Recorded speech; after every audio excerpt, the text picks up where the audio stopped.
출애굽기 15장 22절로 27절의 말씀 함께 읽겠습니다. 모세가 홍해에서 이스라엘을 인도하매 그들이 나와서 스루 광야로 들어가서 거기서 사흘 길을 걸었으나 물을 얻지 못하고 마라에 이르렀더니 그곳 물이 써서 마시지 못하겠으므로 그 이름을 마라라 하였더라. 백성이 모세에게 원망하여 이르되 우리가 무엇을 마실까 하매 모세가 여호와께 부르짖었더니 여호와께서 그에게 한 나무를 가리키시니 그가 물에 던지니 물이 달게 되었더라. 거기서 여호와께서 그들을 위하여 법도와 율례를 정하시고 그들을 시험하실세 이르시되 너희가 너희 하나님 나 여호와의 말을 들어 순종하고 내가 보기에 의를 행하며 내 계명에 귀를 기울이며 내 모든 규례를 지키면 내가 애굽 사람에게 내린 모든 질병 중 하나도 너희에게 내리지 아니하리니 나는 너희를 치료하는 여호와임이라. 그들이 엘림에 이르니 거기에 물샘 열둘과 종려나무 70그루가 있는지라. 거기서 그들이 그물 곁에 장막을 치니라. 아멘. 우리가 계속해서 보고 있는 것처럼 이스라엘 백성은 애굽을 나와서 광야를 지나게 됩니다. 지나온 경로를 다시 한번 돌아보면 사진 보여주시면 좌측 가장 위에 있는 저 파란색 동그라미가 고센 람셋 땅이에요. 거기서 지냈어요. 400년 넘게.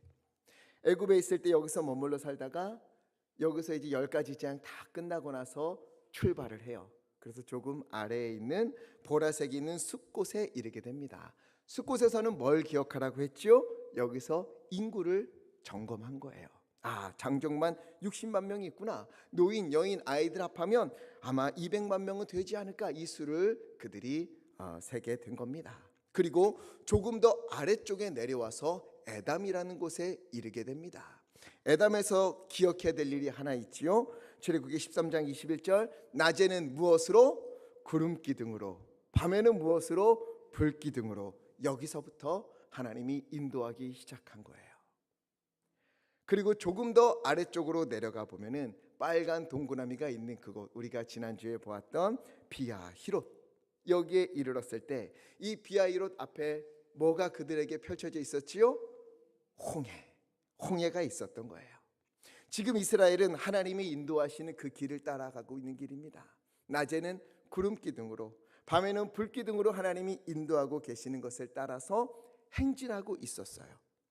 그러나 그 일이 애굽 왕 바로가 볼 때는 어떻게 보였지요? 14장 3절에 보니까 지금 저 녀석들이 길을 잘못 들었구나, 방황하고 있구나, 광야에 갇혔구나, 좋다, 우리가 쫓아가서 저들을 죽일 수 있겠구나, 이렇게 착각을 하고 그들에게 추격을 해오고 있는 겁니다.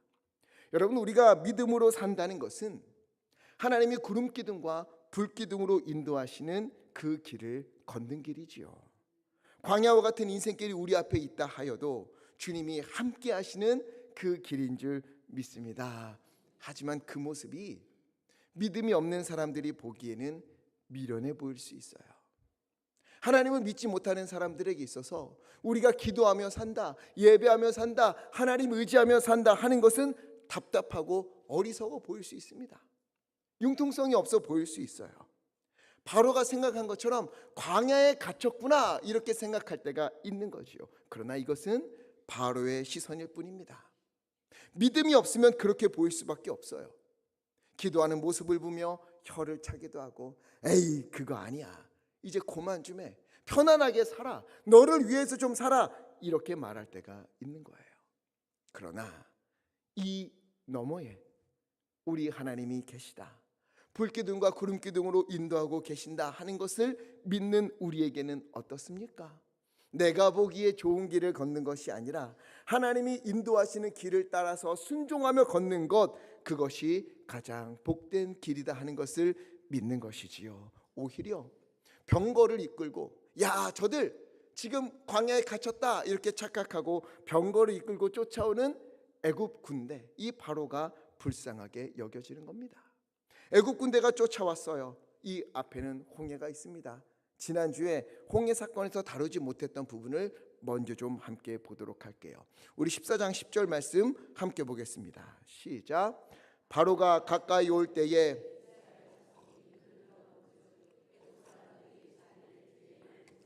이스라엘 자손이 심히 두려워하여 여호와께 부르짖고. 아멘. 이스라엘 자손이 먼저 어떻게 했어요? 눈을 들어 본즉. 누구를 봤습니까? 애굽 사람들을 본 거예요.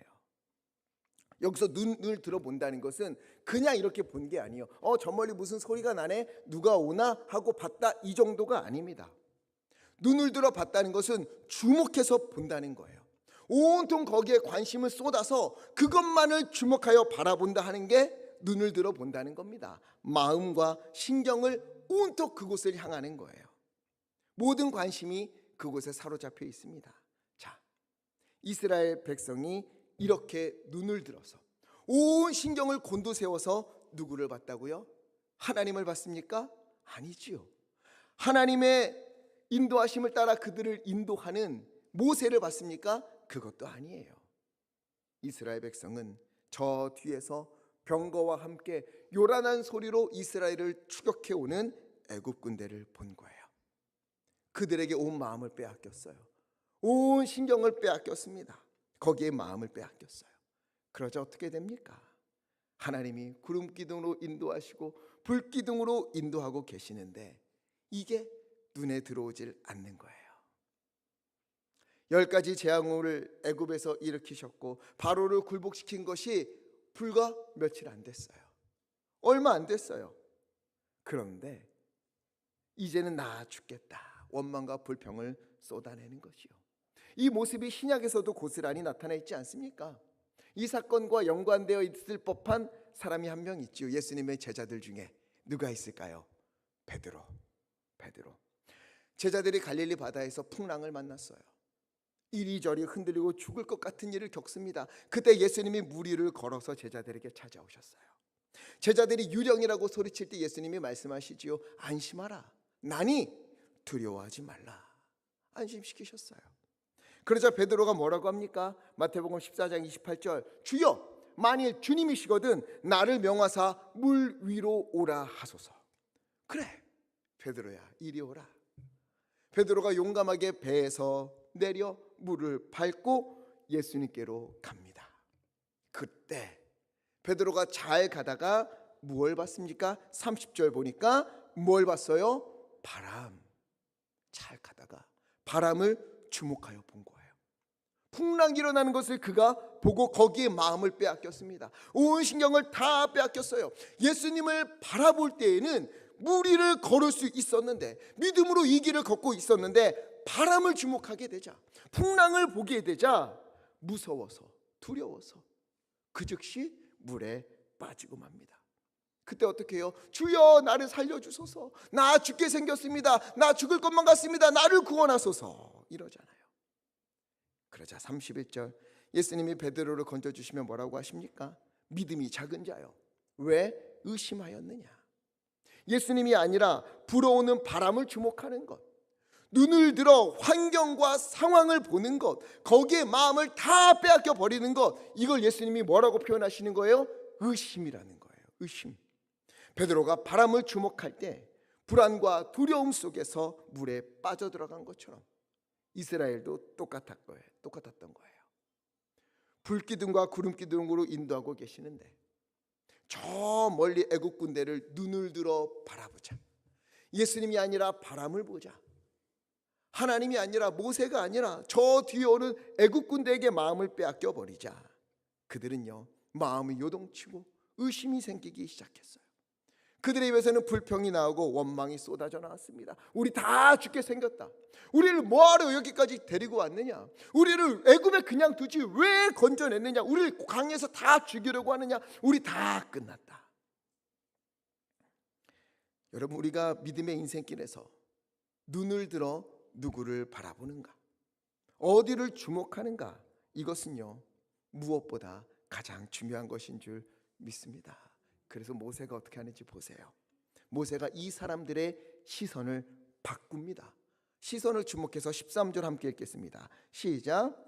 모세가 백성에게 이르되 너희는 두려워하지 말고 가만히 서서 여호와께서 오늘 너희를 위하여 행하시는 구원을 보라. 너희가 오늘 본 애굽 사람을 영원히 다시 보지 아니하리라. 아멘. 너희는 두려워하지 말고 가만히 서서 여호와께서 오늘 너희를 위하여 행하시는 무엇을 보라? 구원을 보라. 구원을 보라. 홍해가 앞에 있고 애굽 군대가 뒤에 쫓아오고 있는 바로 그곳에서 홍해를 보지 말고 애굽 군대를 보지 말고 길이 없는 것 같아서 나 죽겠다 이런 거 보지 말고 여호와께서 누구를 위하여? 너희를 위하여, 우리를 위하여, 우리 가정을 위하여, 우리 교회를 위하여, 나를 위하여, 우리 자녀를 위하여 행하시는 구원을 바라보는 것. 눈을 들어 믿음의 눈으로 하나님의 구원하심에 주목하는 것. 이것이 바로 믿음인 겁니다. 이 일이 오늘 우리 가운데 있기를 간절히 축복합니다. 우리의 인생은 여러분 우리가 보이지 않는다 하더라도 주님이 성경에서 계속해서 말씀하시는 거예요. 너희의 길은 내가 구름 기둥으로 인도하고 있고 불 기둥으로 인도하는 길이다. 즉 누가 책임진다? 하나님이 책임지신다는 거예요. 그러니 홍해가 나타난다 하여도 두려워하지 마십시오. 눈을 들어 여기에 주목하지 마십시오. 거기에 마음을 빼앗기지 마십시오. 침대 덮친 격으로 뒤에서 애국 군대가 쫓아오고 있다. 그렇다면 여러분 우리는 불평이나 원망하는 게 아니라 그때 모세의 말을 기억하면서 하나님이 모세를 통해 주신 말씀을 기억하면서 누구를 바라봐야 합니까? 여호와 하나님. 믿음으로 가만히 서서 우리를 위하여 이루시는 주님의 구원을 눈을 들어 바라볼 때에 하나님의 놀라운 일을 우리가 보게 될 줄 믿습니다. 결국 어떻게 됐습니까? 19절 하나님이 이스라엘 백성 앞에 앞서가던 그 구름 기둥을 뒤로 옮기셨어요. 자, 홍해가 있고요. 여기 비하이로 이스라엘 백성들이 있습니다. 이쪽에 애국 군대가 쫓아오고 있어요. 하나님이 구름 기둥으로 인도하시던 그 구름을 이스라엘 백성 뒤쪽으로, 그래서 이스라엘과 애굽 사이에 하나님께서 그곳에 옮기신 거예요. 그래서 애굽 군대와 이스라엘 백성 사이를 완전히 막고 구별하셨습니다. 이스라엘 백성에게 있어서 이 구름 기둥은요, 잘 맞추셔야 돼요. 구름 기둥은 낮에 있었습니까? 밤에 있었습니까? 낮에 있었지요. 낮에 뜨거운 태양과 열을 막아주기 위해서 낮에 구름 기둥으로 인도하셨는데 이 구름 기둥이 애굽 군대 있는 쪽으로 갔을 때는 낮이었을까요? 밤이었을까요? 밤이었어요. 밤에는 불기둥으로 인도하셨거든요. 그런데 이 구름 기둥, 낮에 이스라엘 백성을 인도하던 구름 기둥을 애굽 백성 쪽으로, 애굽 군대 쪽으로 보내자 그곳이 어떻게 되느냐? 짙은 어둠이 깔리게 되는 거예요. 불과 얼마 전에 애굽에서 이런 재앙을 이들이 겪었거든요. 몇 번째 재앙? 흑암. 9번째 재앙. 이 짙은 어둠을 이들이 경험했어요. 근데 이스라엘 백성들 쫓아왔더니 저 앞에 보이는 것 같았는데 어느 순간 구름이 막 몰려오더니 완전한 어둠 속에서 그들이 쫓아가지 못하게 되는 일을 겪은 겁니다. 그러면 돌아가면 얼마나 좋아요. 아이고야 아이고야 하면서 돌아가고 좀 회개하면 얼마나 좋아요. 그러지를 않았어요. 이스라엘 백성에게는 낮에 그들을 인도하던 하나님의 인도하심의 상징인 이 구름 기둥이 애굽 백성에게는 눈을 멀게 하고 마음을 멀게 하는 하나님의 심판의 도구가 되었습니다. 여기서 안타까운 건 불평하기 전까지 이스라엘 백성 앞에 뭐가 있었어요? 그러면 구름 기둥이 있었지요. 분명히 있었잖아요. 이걸 이제 하나님이 뒤로 옮기셨으니까 그 구름 기둥을 따라왔어요. 그런데도 애굽 백성이, 애굽 군대가 쫓아오자 이걸 잊어버리고 바로 눈앞에 있는 구름 기둥을 잊어버리고 홍해와 애굽 백성 사이, 애굽 군대 사이에서 완전히 불평하는 일들을 우리가 보게 되는 겁니다.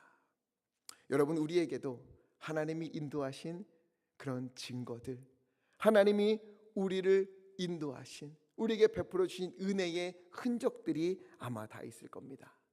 이거 하나님이 이렇게 하셨지, 하나님이 나를 바꾸셨지, 하나님이 이때 이런 도움을 주셨지, 하나님이 나를 살려주셨지, 하나님이 이때 나를 회복시켜 주셨지.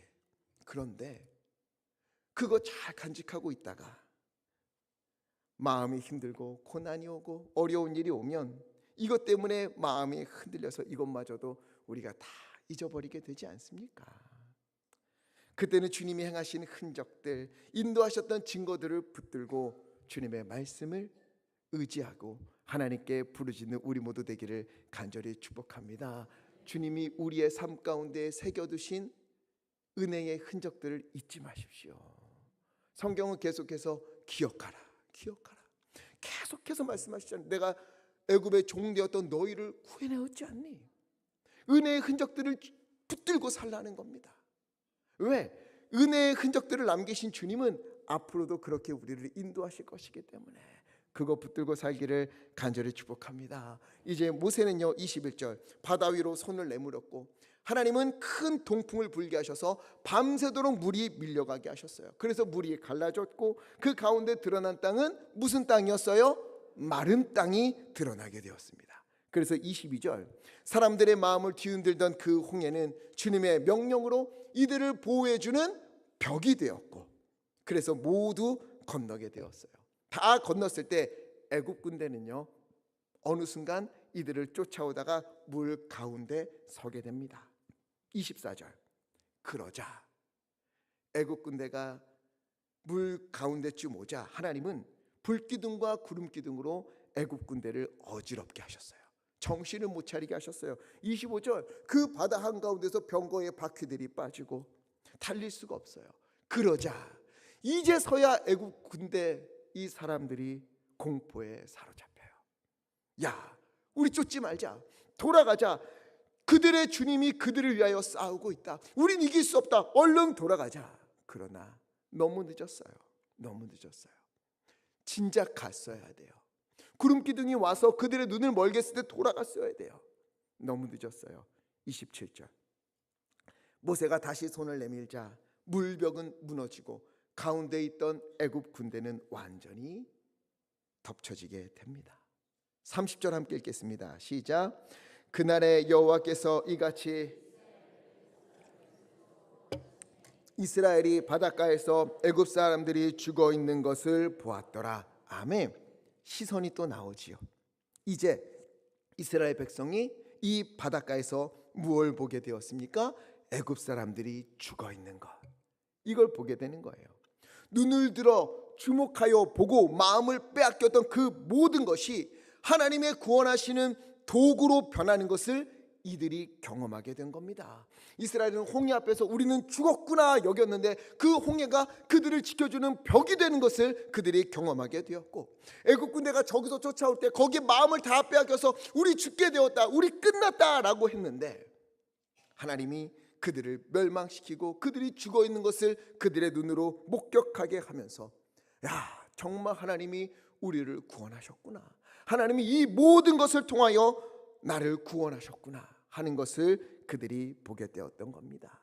우리 하나님께서 오늘 우리 가운데에 이 일을 이루어 주실 줄 믿습니다. 우리의 모든 일은 반드시 하나님의 구원을 나타내는 도구가 될 줄 믿습니다. 그러니 우리는 어떻게 해야 되겠습니까?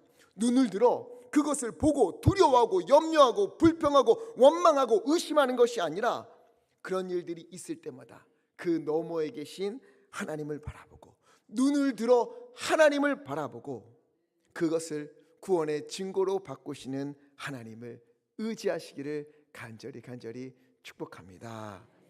더 놀라운 것은 뭔지 아세요? 히브리서 11장 29절 함께 읽겠습니다. 시작. 믿음으로 그들은 홍해를 육지같이 건넜으나 빠져 죽었으며. 아멘. 자, 홍해를 건널 때 이스라엘 백성이 잘한 일이 있습니까?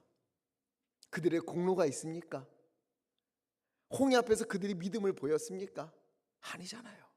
아무것도 없어요. 두려워하고 불평하고 원망했어요. 쫓아오는 애국 군대를 막으신 것도 하나님이시고요, 홍해를 가르사 마른 땅을 드러내셔서 이스라엘을 건너게 하신 것도 우리 하나님이세요. 끝내 그들 앞에서 애국 군대를 심판하신 것도 우리 하나님이십니다. 이들이 한 건 아무것도 없어요. 그저 홍해 가르시고 마른 땅을 드러내시니까 거기를 건넌 것 이것밖에 없어요. 이들이 한 건 이것밖에 없어요. 그런데 이들이 건너면서 뭐 하나님을 찬송한 것도 아니고 와 우리 하나님이 구원하셨다 그러면서 거는 것도 아니고요. 아직은 아무것도 본 게 없어요. 그냥 걸었어요. 그러나 히브리서에서 뭐라고 합니까? 믿음으로 그들은 홍해를 육지같이 건넜다. 여러분, 하나님이요 다 하신 다음에, 다 이루신 다음에 뭐라고 하시는가? 너희 믿음으로 한 거야. 너희가 믿어서 이렇게 된 거야. 이들을 다독여 주는 것을 보게 됩니다. 성경에 기록되어 있지는 않지만 어쩌면 모세가요 13절에 너희는 두려워하지 말고 가만히 서서 여호와께서 오늘날 너희를 위하여 행하시는 구원을 보라 이렇게 외치고, 14절에 여호와께서 너희를 위하여 싸우시리니 너희는 가만히 있을지어다. 하나님이 하시는 것을 너희는 볼게 될 것이다. 두 번 거듭해서 말했을 때 그냥 이건 제 생각이에요. 아마 그때 불평하는 것을 멈추지 않았을까. 여전히 불안하고 여전히 두렵고 여전히 떨리지만 그래 그래도 한번 믿어보자. 한번 해보자. 한번 하나님이 하시는 거 지켜보자. 속으로는 엄청 떨리고 막 불만이 튀어나올 것 같고 두려워도 원망하지 않으려고 믿어보려고 애쓰지 않았을까. 불안과 두려움 가운데에 작은 믿음으로 하나님을 붙들려고 했던 그들을 보시면서 하나님이 너희의 그 작은 믿음, 그 믿음으로 이루어진 거야. 이 홍해를 건넌 것 너희가 믿음으로 건넌 것이다. 이렇게 말해주시는 것이 아닐까 이런 생각이 들었습니다. 왜? 그래서 하나님이 뭐를 이들에게 알려주려는 거예요? 그러니 앞으로도 믿어라. 믿기만 하라. 두려워하지 말고 믿기만 하라. 너희가 나를 믿을 때 홍해도 가르고 애굽 군대도 무찔렀는데 내가 그렇게 해주었는데 내가 너희를 위하여 무엇을 못하겠느냐. 너희의 살 길은 오직 믿음이다. 믿음이다. 이렇게 말씀하신 것이 아닐까 이런 생각이 들었습니다.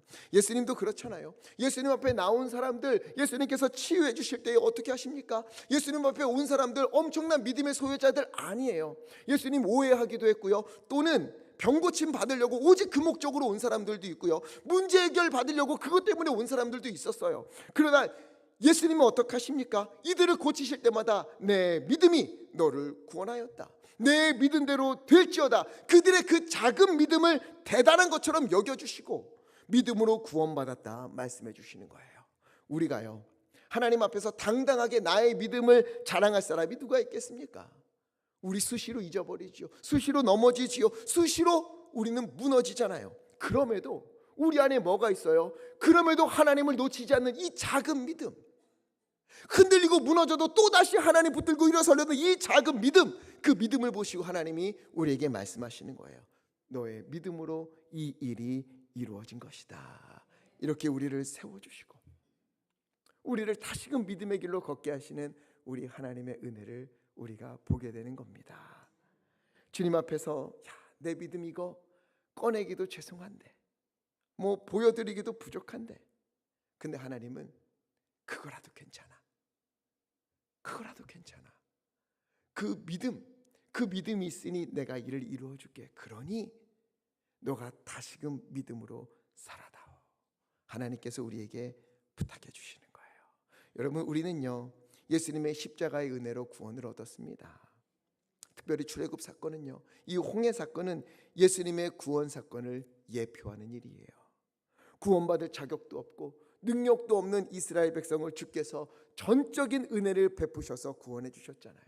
홍해와 애국 군대 앞에서도 불평과 원망하고 있는 이들을 끝내 주님이 그들을 붙들고 그들 마음속에 있는 그 작은 믿음 그거를 붙들고 홍해를 건너게 하시고 그들을 이길 수 없는 애국 군대까지도 다 무너뜨리는 것을 주님이 보여주셨잖아요.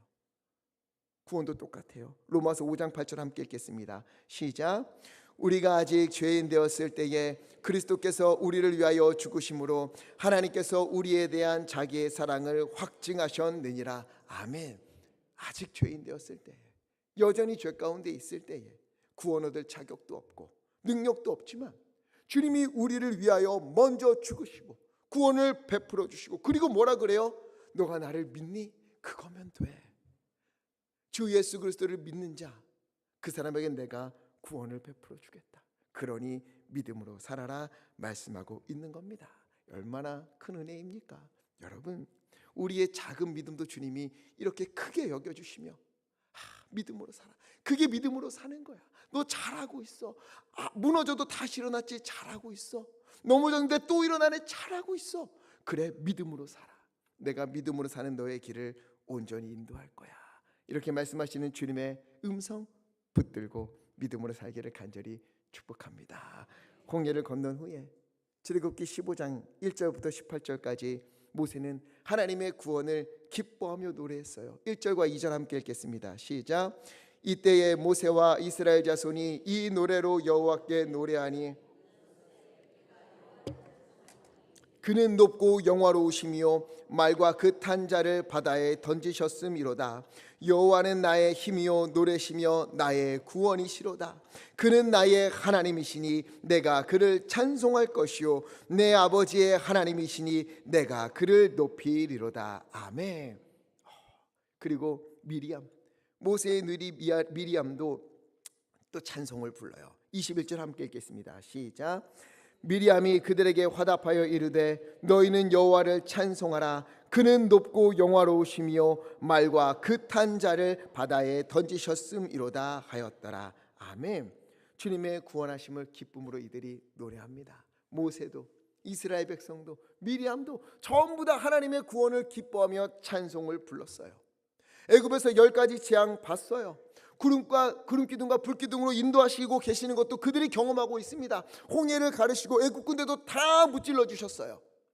그리고 믿음으로 건넜다. 너희가 이제 믿음으로 살아다오. 그래서 이들은 주님 앞에 막 찬송을 불렀어요. 그러면 믿음으로 살만한데 얼마나 갔을까요? 며칠 동안 이 믿음이 유지됐을까요? 작심 3일, 사흘이에요. 사흘. 출애굽기 15장 22절. 홍해를 건넌 이후에 수르 광야로 들어갑니다. 수르 광야는 홍해를 건너자마자 있는 곳이 바로 수르 광야라는 곳이에요. 거기서 사흘 길을 걸어가는데 무엇을 얻지 못했습니까? 물을 찾을 수가 없는 거예요. 마실 물이 없어요. 아무리 걸어도 물이 나오지 않습니다. 겨우겨우 버티면서 마라라는 곳에 이르렀어요. 사진 보여주세요. 저기 비하이로에서 건너서 아래쪽으로 사흘 길을 걸어왔어요. 저 빨간 곳 있는 곳이 마라라는 곳입니다.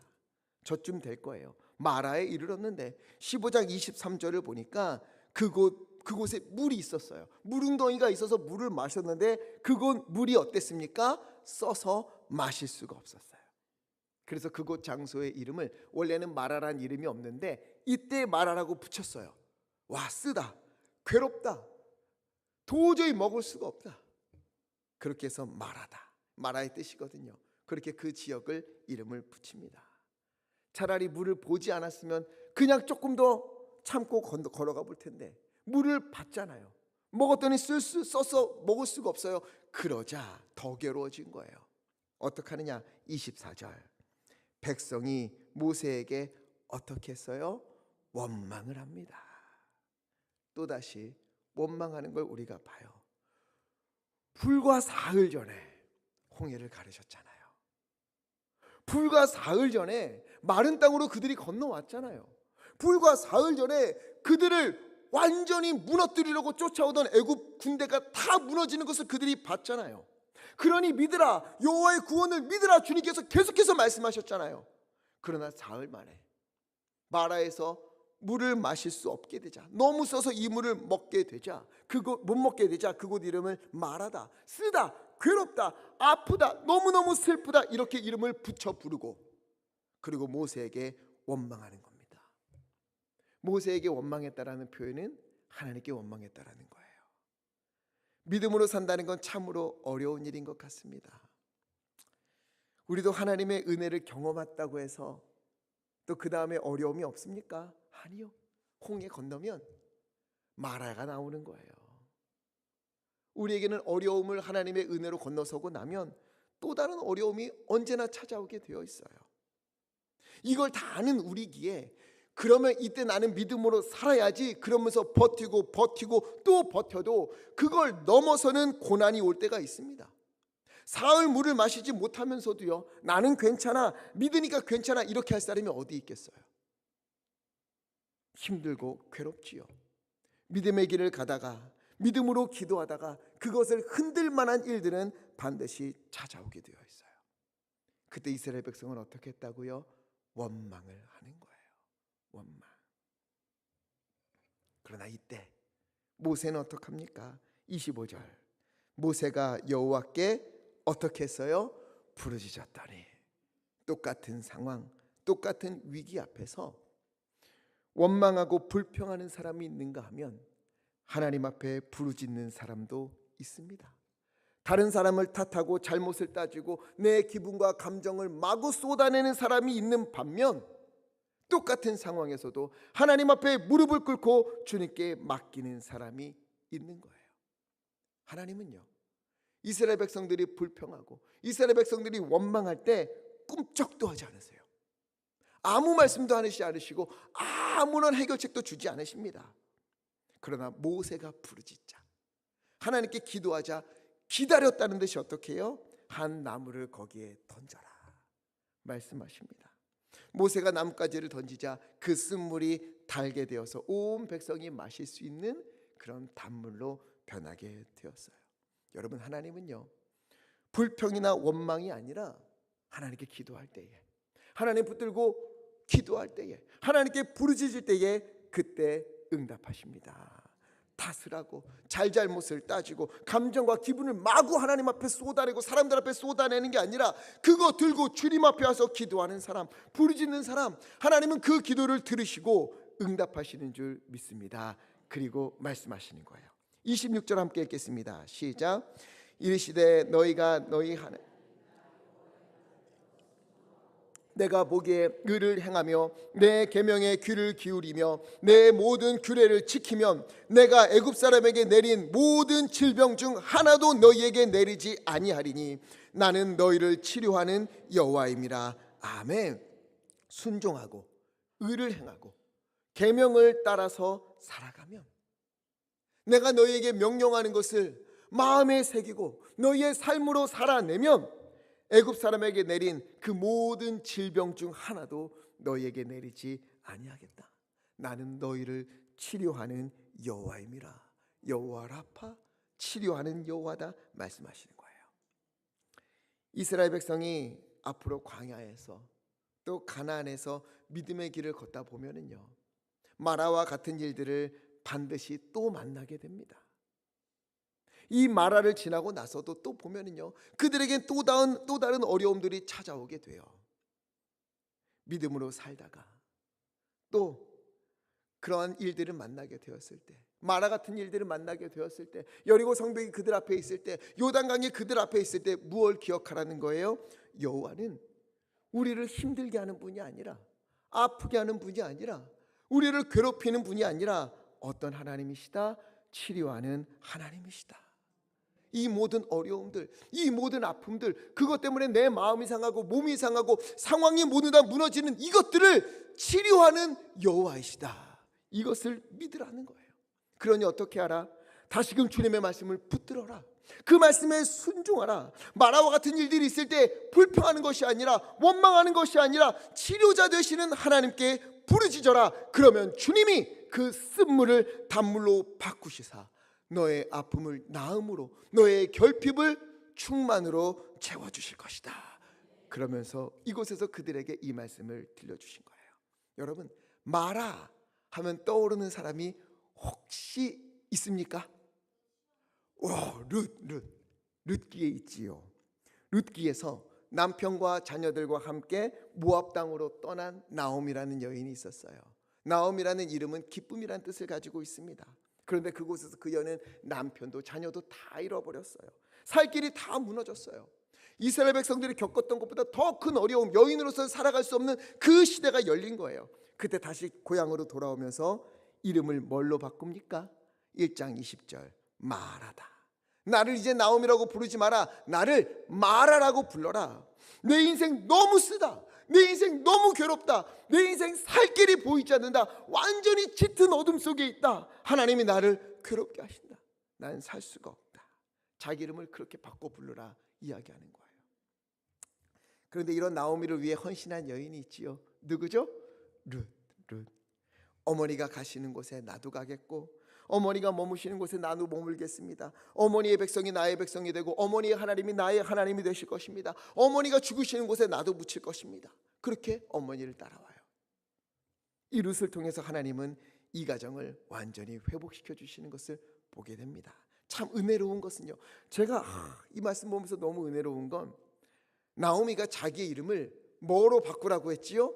마라, 내 인생 쓰다, 괴롭다, 다 끝난 것 같다 라고 바꿔서 부르라고 했는데 성경 그 어디에서도요 그녀는 마라라고 불려지지 않습니다.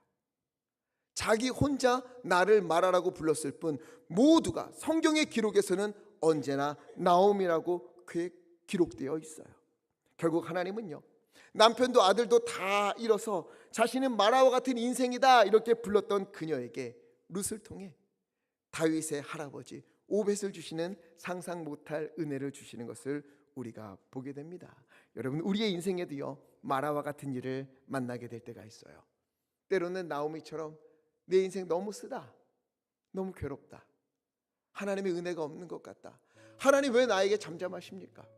하나님 왜 이렇게 나에게 힘들게 하십니까? 하나님, 나 믿음으로 살았는데, 열심히 살았는데 이 어려움은 도대체 뭡니까? 왜 나의 건강이 이렇게 악화되는 겁니까? 왜 우리 자녀들의 길이 열리지 않습니까? 왜 우리 가족은 이렇게 힘든 일이 있습니까? 왜 내가 하는 것마다 이렇게 막히는 겁니까? 이런 좌절이 몰려올 때가 있어요. 그러나 그때 오늘 말씀을 기억하면서 전능하신 하나님, 치료될 대신 하나님을 바라보시기를 간절히 바랍니다. 주님은 부르짖는 우리의 기도를 들으시사 쓴물을 단물로 바꿔주실 것입니다. 나오미가 내 인생 너무 쓰다, 너무 괴롭다, 나를 말하라 불러라 그랬지만 하나님은 언제나 그녀를 보시면서 어떻게 해요? 아니야, 넌 나오미야. 왜? 내가 너를 나오미로 불렀거든. 너가 아무리 내 인생은 마라라고 불러도 너는 하나님 앞에 나오미야. 내가 끝내 너를 나오미의 인생으로 인도할 거야. 그러면서 그녀를 회복시켜 주시는 것을 우리가 보지 않습니까? 쓴물을 단물로, 결핍을 충만으로 마라를 나오미의 인생으로 회복시키신 것처럼 오늘 우리의 인생 가운데 주님께서 그렇게 역사하실 줄 믿습니다. 우리 믿음으로 출애굽기 15장 27절 함께 읽겠습니다. 시작. 그들이 엘림에 이르니 거기에 물샘 열둘과 종려나무 70그루가 있는지라 거기서 그들이 그 물 곁에 장막을 치니라. 아멘. 이스라엘은 마라에서 그 쓴물 때문에 물을 먹을 수 없어 하나님을 원망했지만 여기는 마라다 괴롭다 쓰다 이렇게 불렀지만 하나님은요 여기서 얼마 떨어지지 않은 곳에 엘림이라는 곳을 준비하고 계셨어요. 종려나무 70그루와 물샘 12이 있는 온 백성이 편히 쉴 수 있는 그런 엘림을 준비하고 이곳으로 주님께서 인도하고 계셨던 겁니다. 그러나 이스라엘 백성은 마라에서 이 엘림이 보이지 않았다고, 조금 더 가면 엘림이 준비되었는데 이걸 보지 못하니까 마라에서 하나님께 원망하고 불평하는 것을 우리가 보는 것이지요. 여러분, 마라 너머의 주님은요 엘림을 예비하고 계시는 줄 믿습니다. 이스라엘 백성들 마라 너머의 엘림을 예비하신 것처럼 오늘 우리의 마라와 같은 그런 모든 상황 너머에 하나님은 엘림을 준비하고 계시는 줄 믿습니다. 주님이 그래서 말씀하시는 거예요. 그러니 계속 주제가 그거예요. 나를 믿어다오. 나를 믿어다오. 내가 너희 애굽에서 구해냈잖아. 내가 너희 구름기둥과 불기둥으로 인도하고 있잖아. 내가 홍해 그 갈라줬잖아. 마른 땅 드러내줬잖아. 애굽 백성 다 무찔러줬잖아. 그런데도 아직도 나를 믿지 못하니 마라를 쓴물을 단물로 바꿔주었잖아. 그러니 나를 믿으며 살아다오. 나는 언제나 너희를 치료하는 여호와로서 너희와 함께 있을 거야. 너희의 마음을 아프게 하고 너희를 힘들게 하고 너희를 어렵게 하는 그 모든 것들 나를 믿어다오. 내가 그러면 너희를 치료하는 여호와로서 너희의 모든 것을 회복시킬 거야 하시는 주님의 음성 믿으시기를 간절히 바랍니다. 우리를 향한 하나님의 계획은 언제나 충만이며 은혜입니다. 그러니 함부로 나는 마라다, 나는 마라와 같은 인생이다 그렇게 부르지 마십시오. 하나님은 요 너머에 엘림을 준비하고 계시고 우리가 주님 앞에 간절히 기도할 때마다 주님은 살 길을 열어주시고 그리고 뭐라고 말씀하세요? 너의 믿음의 이 일을 행한 거야. 하나님이 다 하시면서 우리 믿음 때문이라고 우리를 세워주시면서 믿음으로 인생길 걸어가라고 계속해서 출애굽 이후에 우리를 그런 길로 인도하고 계시는 겁니다. 이 믿음의 길을 다 걸어가는 마라와 같은 일이 있을 때 원망이 아니라 살아계신 하나님, 치료하시는 하나님, 충만케 하시는 하나님을 바라봄으로 믿음의 엘림을 향해 걸어가는 우리 모두 되기를 예수 그리스도 이름으로 간절히 축복합니다. 우리 시간 함께 기도했으면 좋겠습니다. 여러분, 혹시 우리 가운데에 마라와 같은 일들이 있습니까? 무너지고 깨어지고 상처나고, 하나님 이건 마라입니다. 하나님 이건 마라입니다. 하나님 이건 너무도 아프고 괴롭고 쓴 일입니다. 하나님 앞에 부르짖을 만한 일들, 이제는 원망이 아니라 불평의 외침이 아니라 주여, 이 마라의 쓴물을 단물로 바꿔주실 줄 믿습니다. 이 너머에 엘림이 있을 줄 믿습니다. 마라와 같은 일들을 나오미의 인생으로 바꿔주실 줄 믿습니다. 주여, 치료되신 하나님이시여, 여호와 라파 우리 주님이시여, 오늘 우리 가운데에, 우리 가정 가운데, 우리 교회 가운데, 우리 자녀들 가운데 주님 임자여 주시옵시고 회복시키시고 충만케 하시고 치유하여 주시옵소서. 주여 힘차게 해주시고 합심하여 함께 기도하겠습니다. 주여, 오 아버지 하나님이시여, 영원 아파 치유하지 않으신 하나님을 우리가 주님이여 눈을 들어 바라봅니다. 하나님, 우리 앞에 홍해가 있다 하여도 홍해를 눈을 들어 바라보는 것이 아니라 저 애굽 군대가 쫓아온다 하여도 눈을 들어 그것을 바라보는 것이 아니라 이 너머에 우리를 인도하시는 구름 기둥으로 불 기둥으로 인도하시는 하나님을 바라보며 주님의 치유하심을 기대하며 아버지 우리가 걸어가겠으니, 믿음의 길을 걷겠으니 하나님 우리 가운데 임자여 주시옵시고 아버지 붙잡아 주시옵소서. 마라의 선물이 아버지 하나님의 단물이 된 것 같은 은혜를 우리 가운데 허락하여 주시옵시고, 마라의 인생이 나오미의 인생으로 바뀌는 것 같은 은혜를 우리 가운데 하나님 허락하여 주셔서, 하나님만이 나의 구원이시다, 하나님만이 치유자 되신다, 내가 주님을 의지할 때에 주님은 나를 결코 버리지 아니하시고 가장 좋은 길로 인도하신다. 하나님 믿음 붙들고, 이 믿음 붙들고 살아가는 우리 모든 성도님들 될 수 있도록 하나님 인도하여 주시옵소서. 아버지 채워주시옵소서. 아버지 치유하여 주시옵소서. 아버지 고쳐주시옵소서. 아버지 회복시켜 주시옵소서. 하나님 은혜를 우리 가운데 부어 주시옵소서. 사랑과 은혜가 많으신 아버지 하나님, 때때로 우리의 인생길에 마라와 같은 일들을 겪을 때가 얼마나 많은지 모릅니다. 분명 하나님이 은혜로 나를 인도하셨고, 내 지난 시간 속에 하나님의 은혜의 흔적이 분명히 있음에도 불구하고 마라의 쓴물 앞에서 불평하고 하나님을 믿지 못하고 두려워하고 불안해하는 그런 연약한 우리들, 주 하나님 용서하여 주시옵소서. 그때 불평하고 좌절하고 원망하고 난 이제 마라다 부르는 것이 아니라 모세처럼 주님 앞에 부르짖고 치료되신 하나님을 의지함으로 하나님이 채우시고 하나님이 회복케 하시고 하나님께서 고쳐주시는 은혜를 기다리며 하나님께 맡기는 믿음의 사람들 다 되기 원하옵나니 연약한 우리를 붙잡아 주시옵소서. 이 마라 너머에 우리 주님은 엘림을 예비하신 줄 믿습니다. 그 엘림을 바라보며 오늘의 마라를 믿음으로 이겨내겠으니 하나님 연약한 우리를 붙잡아 주시옵시고 이 모든 일들 가운데에 하나님의 은혜를, 하나님의 영광을 보게 하여 주시옵소서. 하나님, 우리 성도님들 오늘 이 시간 간절히 주님 앞에 아뢰었으니 그 기도 주님 기뻐 받아 주시옵시고 마라의 쓴물을 단물로 바꾸어 주시옵시고 마라와 같은 인생을 나오미의 인생으로 주 하나님 변화시켜 주셔서